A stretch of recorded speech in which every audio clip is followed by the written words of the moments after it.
This presentation will cover the ups and downs of Mike Ridzon, a local business figure who is the operator of the Lanier Crossing Chick-fil-A.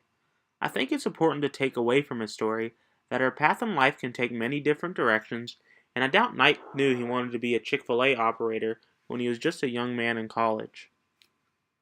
Mike fancied himself a baseball player and loved the sport growing up. An injury stemming from the sport will later impact a career choice, but the focus now is how early hobbies have a wide-ranging impact later in life. Whether negative or positive, we can show how early aspirations usually never turn out to how we end up in life. Mike joins the Navy in hopes of becoming a naval aviator.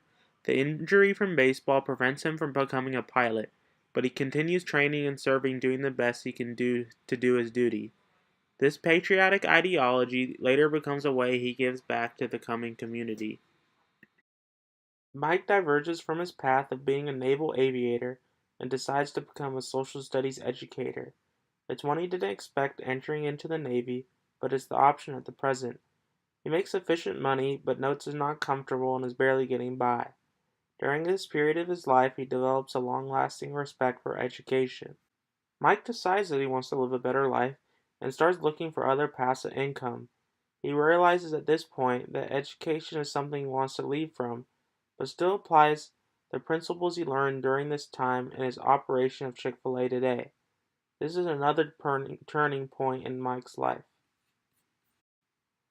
Mike next finds his place as a mid-level executive in a small petrochemicals company, finding a higher pay increase, but also the ability to travel around the country. It's a time in his life in which he enjoys his work, but is living fast and not putting enough aside for this future.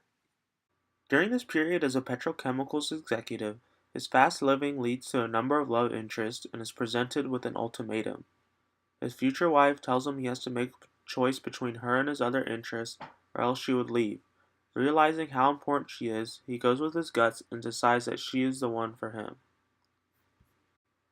He has found a routine, has got married, and making great money in his corporate job.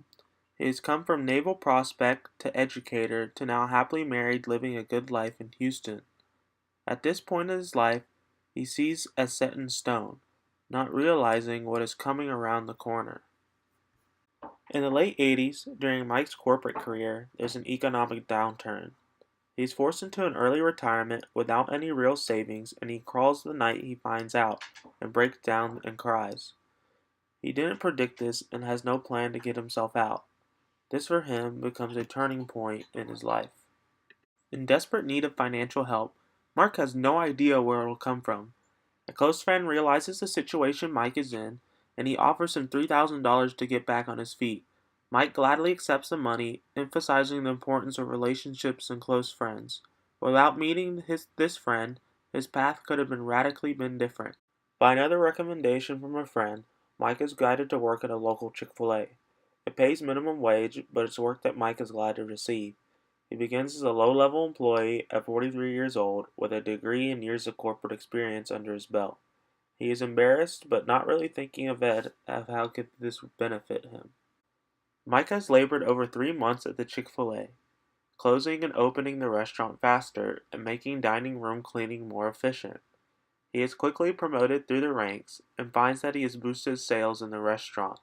This hard work pays off to open another door in his life, showing the importance of a good work ethic. Mike is recommended by his manager at Chick-fil-A to go to operator training as there is a training session starting soon. Mike is excited to go and learn to be one, as he didn't even think of it to be an option when he started working at Chick-fil-A. This is another turning point in his life, and something positive that will forever change his path. Mike goes through the 1-month training, unpaid, and preparation for the Chick-fil-A operator test. He builds leadership skills and finds comfort in his situation currently at hand. It's unpaid, but Mike is confident he will pass the operator test.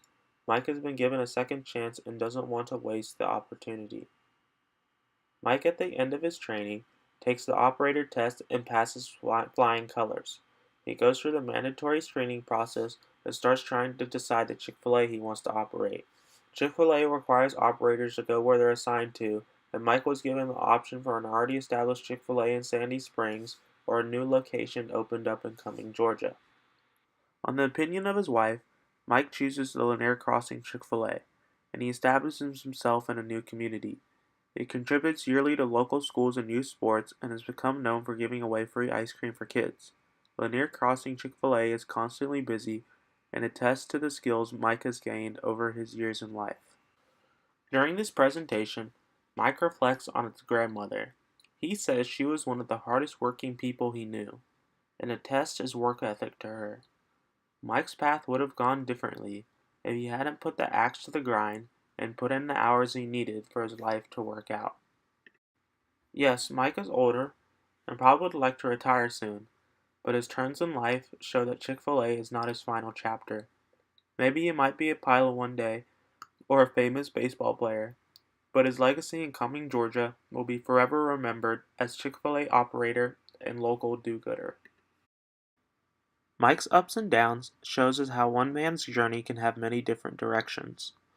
Many others can probably attest to how random life can be, and that the current moment isn't always the future, but it also shows the importance of keeping ahead, asking for help when you really, really need it. I would like to take the time and thank Mike Ridzon for presenting at UNG Cumming. It gave me a new perspective about my next 4 years in college and how my degree doesn't correlate in what I'm doing for the rest of my life. It has also taught me that keeping my eyes open for new opportunities is how I'll progress through my life.